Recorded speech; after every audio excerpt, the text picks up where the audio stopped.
Hey guys, it's Thierry, and welcome to Sunday's edition of Tucked and Loaded.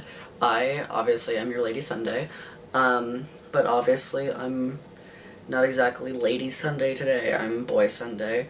And also this video is coming a little late. I apologize again for that. Wow, I suck. I've been super crazy busy this past week, just with life and school and, you know, performing and what have you. That's irrelevant. So the topic, as you may have seen this week, is shade. Shade is being defined as being, like, rude, condescending, you know, kind of snarky and snippy to other queens. But it's one of those words in gay speak, that sort of has a fluid definition, kind of like tea or reading. Well, reading has a more solid definition. But it's just kind of like any time that you're just a little catty, a little rude. Shade can get more malicious, shade can just be fun and, you know, whatever. But I just wanted to sort of talk about it. Shade isn't something that I personally experience a lot.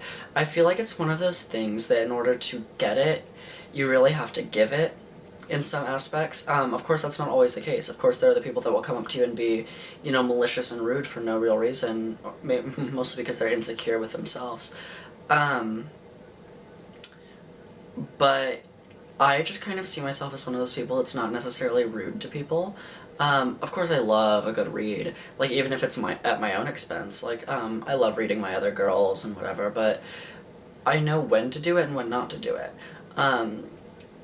Like, if you're just, like, among friends and among sisters and whatever, of course you can just throw out a read, if you know they can take it, and know that they can give one back.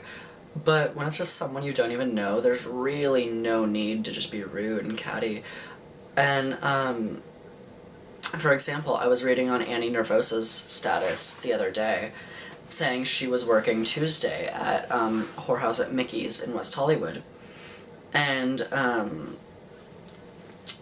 I don't know if she mentioned this in her video, I didn't get a chance to watch it, but, a queen had walked up to her after her performance, and of course I'm paraphrasing here, but had said something along the lines of, like, wow, I'm so glad they book people like you on these slow nights. Now where do you think a girl like me can go to get attention? Just being, like, genuinely rude for no real reason. And, like, when I think of things like that, or when I hear stories like that, it just kind of makes me think, like, why are you even doing drag? Like, I feel like drag is more of an art form than it is a sport. And it's something that you should enjoy doing, whether it's at, you know, some dive bar or whether it's at some big, extravagant, sort of, venue or, like, affair.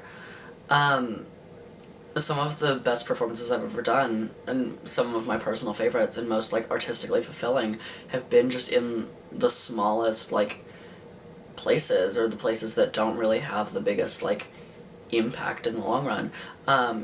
I did Whorehouse at MJ's a little while back, it was probably a few months ago, and I did a performance, to Beyonce's I Was Here, and that, it was a very small, like, situation, there weren't that many people there, the stage was very small, but it was just so, like, artistically fulfilling, and I felt so great walking away from it, that had it been, like, in a bigger venue, I wouldn't have really cared. Like, being as small as it was, or as big as it was, or whatever, like, the fact that I went out there and did it and I gave that performance felt amazing.